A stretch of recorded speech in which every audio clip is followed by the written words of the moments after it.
Պարոն վարչապետ, ուզում եմ անդրադառնանք ազգային ժողովում երեք ձեր հնչեցրած հայտարարությանը մի հատված մեջ բերեմ։ Ես չեմ կարող հավատալ, կներեք հազար ներողություն, եթե հիմա ասեմ, գիտեք ինչ կարող է ուժեղ Հայաստանը, Հայաստան դաշինքը, ուժեղ ՀՀԿ-ն եւ ԲՀԿ-ն անցնեն խորհրդարան, նշանակում է իմ մտքով անցկացնեն, որ Հայաստանի Հանրապետությունում այդքան շուն ու շանգյալ կա, որ կարող է իրենց օգտին քվեարկի։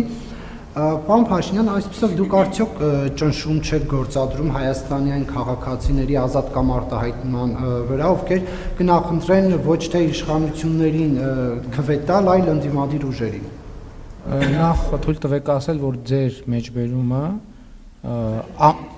իմ խոսքից է, բայց խոսքը ամբողջական է, այսինքն ես նախ ասել եմ հետևյալը, որ քաղաքական ուժերը պատերազմի եւ որ նույնն է նախկինների եռագլուխ կուսակցությունը գալիս մարդկանց անվանում է ժեղ, անվանում է շուն ու շանգյալ, անվանում է բոշա եւ հետո ասում է մենք ընտրություններում հաղթելու ենք կամ մենք ընտրություններում հաջողություն ենք ունենալու։ Եվ ես մտածեմ, որ այդ ուժերը կարող են ընտրություններում հաջողություն ունենալ եւ նրանք դրանով մարտահրավեր են նետում Հայաստանի Հանրապետության քաղաքացիներին։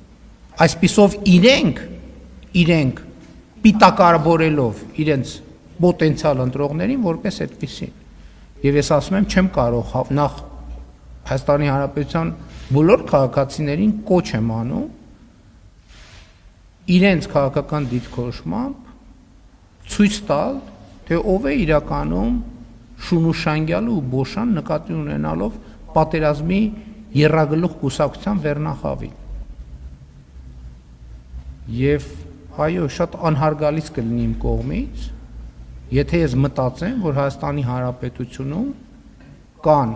քաղաքացիներ, ովքեր պատրաստ են պատերազմի եռագլուխ կամ որ նույնն է նախկինների եռագլուխ կուսակցության ներկայացուցիչների մարտահրավերը կուլ տալ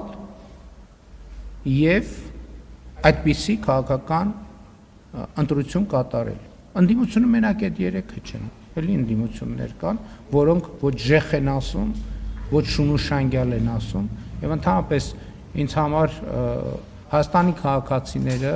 2018 թվականից ունեն ազատ կամ արտահայտման իրավունք եւ ոչ քավլիցի մտքով այդպիսի բան չի կարող անցնել։ Չի կարող անցնել, որովհետեւ դա կհակասի իմ քաղաքական ինքնությանը եւ իմ քաղաքական ծագումնաբանությանը։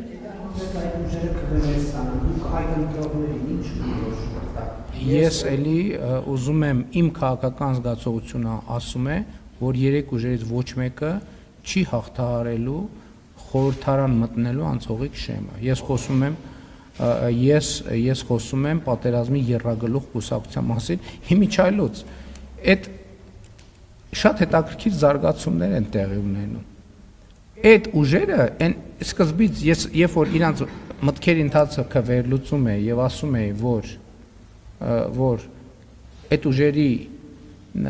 հաջողությունը նշանակում է պատերազմ,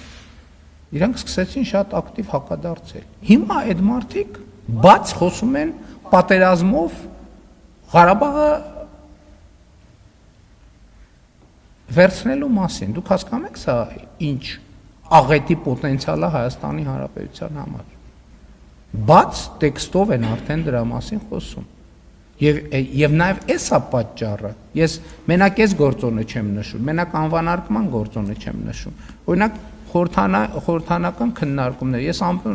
նստած լսում եմ ինչի մասին են խոսում մարդիկ։ Այդ մարդկանց լսելով ես հասկանում եմ, որ մենք թոշակը չենք բարձրացրել, որ առողջության ապահովագրությունը չկա, որ դպրոցներ չեն կառուցվում, որ մանկապարտեզներ չեն կառուցվում, մենք ոչինչ, բայց մարդիկ տեսնում են, չէ՞։ Ոնց կարա մարդը լկտիությանը, ստին եւ պատերազմին լկտիության ստի եւ պատերազմի եւ իր հասցեին վիրավորանքի օգտին քվեարկի։ Ես կներեք ամենայն հարգանքով չեմ կարող ես տենց բան մտածել։ Հազար ներողություն, որ ձեզ վրա եմ օրինակ վերում, բայց եթե ասենք մեկը ձեզ այդպիսի խոսույթով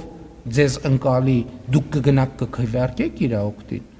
դուք էլի այդ ազատությունը ունեք իհարկե, եւ ես հարգում եմ այդ ազատությունը, որ դուք կարող եք դա անել, բայց ես չեմ կարող դրան հավատալ, որովհետեւ դրան հավատալով ես ինչ որտեղ այդ անհարգալիցությանը կմիանամ։